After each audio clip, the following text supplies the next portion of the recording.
Hello everyone, welcome to Eye on Africa. Here are your headlines on this Tuesday.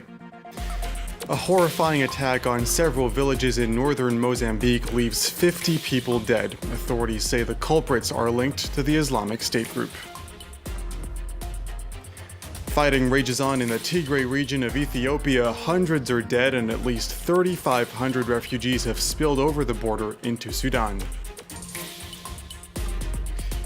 And 150 Tanzanian opposition members have been arrested since last month's presidential and parliamentary elections. The United Nations is urging the country's leader to allow protesters to assemble peacefully. But first, at least 50 people have been beheaded and dismembered in gruesome attacks on several villages in northern Mozambique. According to state media and police, the attacks took place over the course of several days and were carried out by fighters linked to the Islamic State group. Witnesses told local media that the fighters had driven residents of one village onto a football pitch before murdering them there. For more on this story, let's bring in Zenaida Machado, who is the Angola and Mozambique researcher at Human Rights Watch. Zenaida Machado, thank you so much for speaking to us. First of all, what more can you tell us about these attacks? What we know so far is that this recent attack and this recent beheading took place in a district called Muidumbi, which is in the coastal area of Cabo Delgado. And Muidumbe has been under attack and has apparently been seized by the insurgents since last week. And that's where the beheadings took place. But it's important to note that those beheadings are not completely new in this conflict that started in October 2017. Beheadings have been used by the insurgents as a weapon of war. And many people have been beheaded in the past 3 years. We don't know the numbers, we don't know the extent of beheadings, and we don't know what particular group they are targeting. But what we know for sure is that as people are able to come out of the areas that they have been stranded for the past months, they are now able also to reach out to us, reach out to authorities, reach out to the local media, and tell the stories of what has been happening in their villages. It's been quite difficult to get information about who exactly carried out those attacks. The fighters are believed to have pled allegiance to the Islamic State group, but not much else is known. No, not much is known because the group has not been very good at communicating in terms of what their objectives are and why they chose Mozambique or Cabo Delgado for that matter. Their alliance to ISIS was a surprise when sometime late 2018, ISIS itself claimed some of the attacks that had target security forces in the northern districts of Cabo Delgado. But what I can tell you at this stage is that this group started as a small group of locals that attacked some police station. Then they moved into attacking village, beheading civilians, but specifically target people in those villages.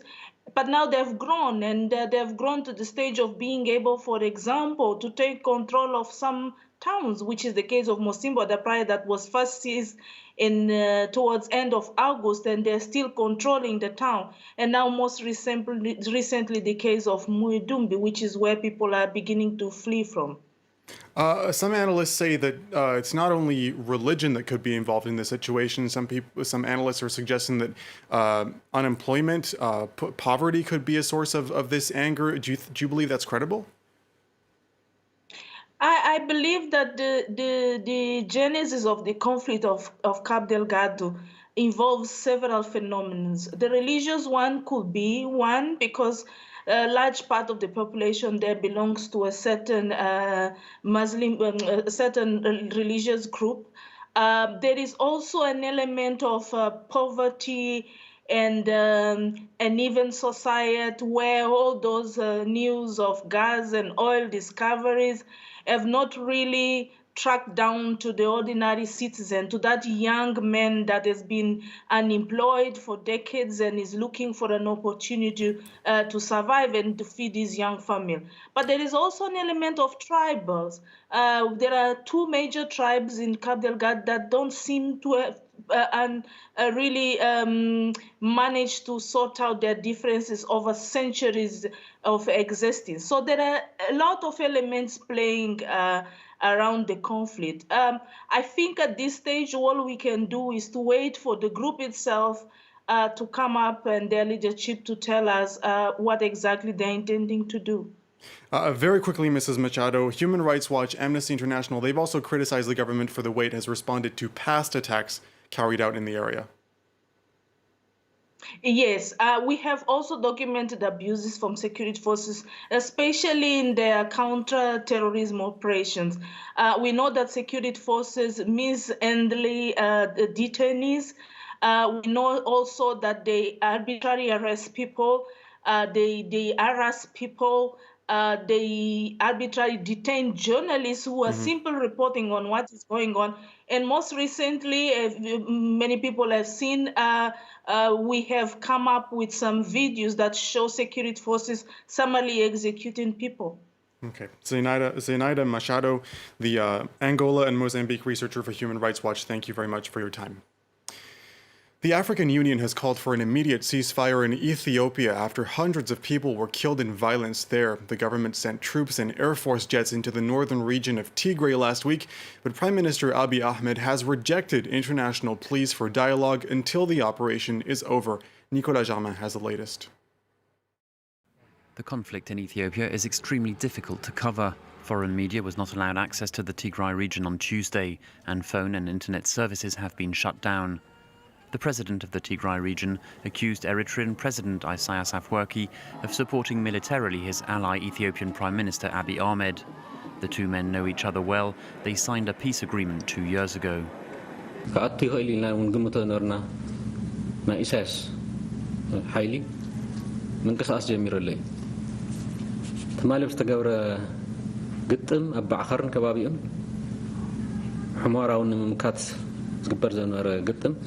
بدحريت نائساس حايلي نائساس كبرت برتات أو حمارة. The Tigrayan leader did not give proof of Isaias Afwerki's involvement, and Eritrea denied the accusation. Ethiopian state television said this was footage of people celebrating in the town of Dansha as the national army arrived. The broadcaster also said these Tigrayan militiamen had surrendered to the government.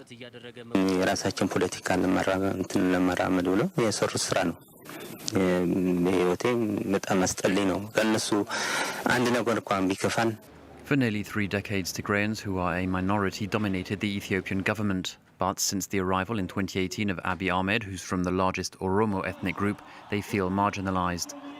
Last week, Abiy Ahmed accused them of attacking an army base and launched a military operation against them. On Tuesday, the African Union called for the immediate cessation of hostilities. The former president of Mali, Amadou Toumani Touré, has died at the age of 72. Touré was a former soldier and first began leading the country in 1991 after overthrowing the unpopular regime of Moussa Traoré. Touré, who was nicknamed the Soldier of Democracy, won presidential elections in 2002 and again in 2007. Toward the end of his rule, neighboring countries began accusing him of ignoring the spread of jihadists in northern Mali. In 2012, soldiers who accused Touré of not supporting their battle against jihadist insurgents ultimately deposed him. The former president was forced to flee to Senegal, where he lived for 5 years before returning to his home country. The United Nations say at least 150 members of Tanzania's opposition have been arrested over the course of the past 2 weeks following fiercely disputed elections in the country. Human Rights Chief Michelle Bachelet says the arrests began on the eve of the October 28th vote. That election saw President John Magufuli win 84% of the vote. The main challenger, Tundu Lissu, won just 13%. According to a party spokesman, Lissu left the country for Belgium this Tuesday, where he is expected to undergo health treatments and open a new political battle. France 24's Mukelo Halatrayo has more from Nairobi. The United Nations High Commission on Human Rights has today called for a thorough and independent investigation into all allegations of rights abuses before and after last month's elections in Tanzania. She highlighted the killing of at least 10 people and injuring of more than 50 in the Indian Ocean archipelago of Zanzibar. President John Magufuli was announced the winner of the election, which was marred by violence. Opposition and rights groups say it was rigged. The Electoral Commission denies it. Magufuli was inaugurated last week in a ceremony in the capital, Dodoma. He pledged to create employment opportunities and fight corruption. Numerous opposition politicians were arrested following the elections after they rejected the results and called for protests.